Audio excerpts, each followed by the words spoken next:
আচলতে ইয়াত আমাৰ এজন কাৰ্যকৰ্তা ঢুকাইছে। মই তালৈ গৈছিলোঁ খবৰ ল'বলৈ, আৰু এইজনী মোৰ ছোৱালী লেখীয়া ঠাইত তেওঁৰ এনেকুৱা অৱস্থা মই জানো। চাইকেলখন বহি থকা সেইখন আমিয়ে ব্যৱস্থা কৰিছোঁ, আৰু মাজে মাজে কেতিয়াবা তেখেতৰ লগত আমি যোগাযোগত থাকোঁ। আজি কিছুদিন আগতে ঈশান নিউজত নিউজটো ওলাইছিল। এই গৈ থাকোঁতে মোৰ চিকিউৰিটিয়ে তাইক দেখা পালে। এনেও মই অহা কথা আছিলে। মাতৃৰ অৱস্থা খুব চকুৰে দেখা নাপায়, জীয়েকৰ অৱস্থা এনেকুৱা, পিতৃৰো অৱস্থা ভাল নহয়। আমি কথা পাতিলোঁ, আৰু মই তেখেতক গুৱাহাটী মেডিকেল কলেজে হওক বা চকু চিকিৎসা বিশেষজ্ঞৰ লগত কথা পাতি এটা ট্ৰিটমেণ্টৰ কথা চিন্তা কৰিছোঁ। বাকীখিনি যদি ট্ৰিটমেণ্টত ভাল হ'ব পৰা ব্যৱস্থা থাকে, ডেফিনেটলি মই সহায় কৰিম। এই প্ৰতিশ্ৰুতিখিনি মই দিলোঁ, আৰু ভাল লাগিল আপুনিও ইয়াত আছিল, আপুনি এইটো কামতে আহিছিল, আৰু এই গোটেই নিউজটো ঈশান নিউজে কৰিছিল। আৰু মই এই চেগতে আপোনাকো ধন্যবাদ জনাইছোঁ, ঈশান নিউজকো মই ধন্যবাদ জ্ঞাপন কৰিছোঁ। মোৰ চোতালত যেনেকৈ আহি নিউজ কৰিছা, তেনেকৈ আনকো নিউজ কৰিবা। ভগৱানৰ ওচৰত মই প্ৰাৰ্থনা কৰিম তোমালোকে সদায় সুখত থাকা। মানে যিজন আছে প্ৰণৱ কলিতা বুলি, নিয়াৰ পৰা মোক আনালৈকে বহুত কষ্ট কৰিছে। মোৰ নিজৰ মাতৃৰ দৰেকে মোক মানে বহুত সেই দিছে, আৰু য'ত যি কৰিব লাগে, কাগজ কলম দৌৰিব লাগে, কৈলাশ ডেকাক লগত লৈ বা তেনেকৈ বহুত মানে যেতিয়া মই ৰিলিজ হৈ আহিছোঁ, তেওঁ মোক বহুত মানে মই মুখত হাঁহি দেখিছোঁ।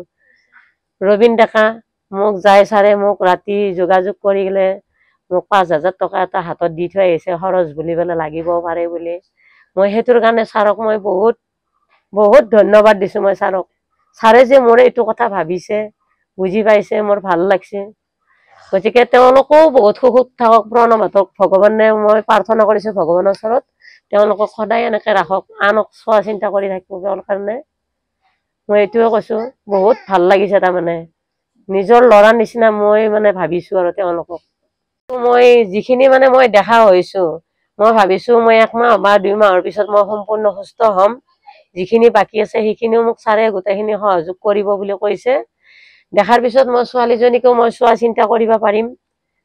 গতিকে আজি দেউতাকে পাৰা নাই, দেউতাকৰ হান মাৰা হৈছে। আজি কিছু কামখিনি ময়ে কৰিছোঁ, তাৰখিনি পায়খানা লাগিছে যিয়ে নহওক ময়ে ধুৱাইছোঁ, ময়ে হেৰি কৰিছোঁ। দেউতাকে পাৰা নাই আজি, এইখিনি অন্তত মই আজি চকুৰে দেখিছোঁ। আজি এবছৰ দিন ধৰি মোৰ নিজৰ ছবিটো মই দেখি পোৱা নাছিলোঁ। আজি মই আইনাখন চাইছোঁ, মোৰ নিজৰ ছবিটো মই দেখিছোঁ, মোৰ বহুত ভাল লাগিছে। মই বাতৰিটো সম্প্ৰচাৰ হোৱাৰ পিছত বিধায়ক মহোদয় দিগন্ত কলিতাদেৱ আহিছিল ইয়াতে। আহি তেখেতে প্ৰতিশ্ৰুতি দিছিল। প্ৰতিশ্ৰুতি মতে দিগন্ত ৰায় গোটেইখিনি মানে অপাৰেশ্যনৰ যিখিনি মানে খৰচা, তেখেতে গোটেইখিনি মানে একদম প্ৰতিশ্ৰুতি মৰ্মে সকলোখিনি সম্পন্ন কৰি এতিয়া বৰ্তমান তেখেত সুস্থ বুলি ক'ব লাগিব। আৰু এটা অপাৰেশ্যন হ'ব, সেইখিনিও বিধায়ক মহোদয়ে দায়িত্ব লৈছে।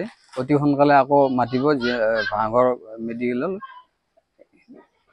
সেই বাসিন্দা ফালৰ পৰা দাদাক বহুত বহুত ধন্যবাদ।